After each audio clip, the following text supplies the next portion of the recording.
അപ്പോൾ ഇന്ന് നമ്മൾ വന്നിരിക്കുന്നത് മലപ്പുറം ജില്ലയിലെ വെന്നിയൂർ കാർസിലാണ് നമ്മൾ ഇന്ന് വന്നിരിക്കുന്നത്. നമ്മളെ സ്വന്തം സലാമാക്ക നമ്മളെ കൂടെ ഉണ്ട്. സലാമാക്കാനടുത്ത് ഒരുപാട് ഡീസൽ വാഹനങ്ങൾ ലോ ബഡ്ജറ്റിൽ നല്ല ക്വാളിറ്റിയുള്ള വാഹനങ്ങളുണ്ട്. അപ്പോൾ നമ്മൾ സലാമാക്കാനോട് തന്നെ ചോദിക്കാം എങ്ങനെയാണ് കാര്യങ്ങളെന്നുള്ളത്. ഇത് 2012-13 ഫോർഡ് ഫിയസ്റ്റ ടൈറ്റാനിയം എന്ന് പറഞ്ഞാൽ ഏറ്റവും ഫുൾ ഓപ്ഷൻ ക്വാളിറ്റി വണ്ടി, സെക്കൻഡ് ഓണർ വണ്ടിയാണ്. സെക്കൻഡ് ഓണർ വണ്ടി എന്ന് പറഞ്ഞാൽ ടയറൊക്കെ നോക്കിയാൽ കാര്യം പുത്തൻ ടയറാണ്. ടയർ മാറ്റിയിട്ട് 100 കിലോമീറ്റർ ഓടിയിട്ടില്ല.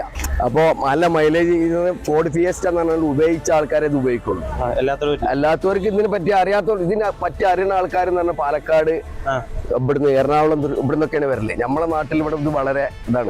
പക്ഷെ ഇത് അന്ന് ഉപയോഗിച്ചിരുന്ന ആൾക്കാർ വലിയ പൈസക്കാരും വലിയ എഞ്ചിനീയർമാര്, വലിയ പൈസക്കാരൻ അന്ന് ഇത് ഫോർഡ് ഫിയസ്റ്റ ഉപയോഗിച്ചിട്ടുണ്ടായില്ലേ. അത് ഉപയോഗിച്ചവർ ഇതുവരെ കൊടുത്തിട്ടുണ്ടാവല്ലോ. അല്ല, കാരണം അത്രയും പെർഫോമൻസ് വണ്ടിയാണ്.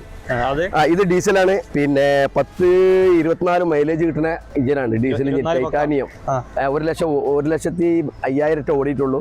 സെക്കൻഡ് ഓണറാണ്.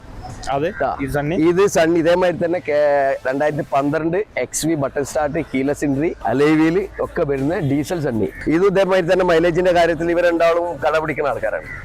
രണ്ടുപേരും ഒരേമാതിരി. നമ്മളെ കയ്യിൽ വേറെ ഡീസൽ വണ്ടികൾ ഇഷ്ടംമാതിരി വണ്ടി ഉണ്ട്. അപ്പൊ ഇതും നമ്മളെ വില, ഇത് സെക്കൻഡ് ഓണർ വണ്ടിയാണ്. 1,20 സംതിങ് ഓടിയിട്ടുണ്ട്. ഇത് നമുക്ക് 2,40 കൊടുക്കാം. അത് നമുക്ക് 1,90 കൊടുക്കാം. 1,90,000 സെക്കൻഡ് ഓണർ ഭയങ്കര ക്വാളിറ്റി ഉള്ള വണ്ടി. ഞാൻ കമ്പനിയിൽ നിന്ന് ഇറങ്ങിയ വണ്ടിയാണ്. അതിന് ഉള്ളൊക്കെ ഒന്ന് നോക്കി.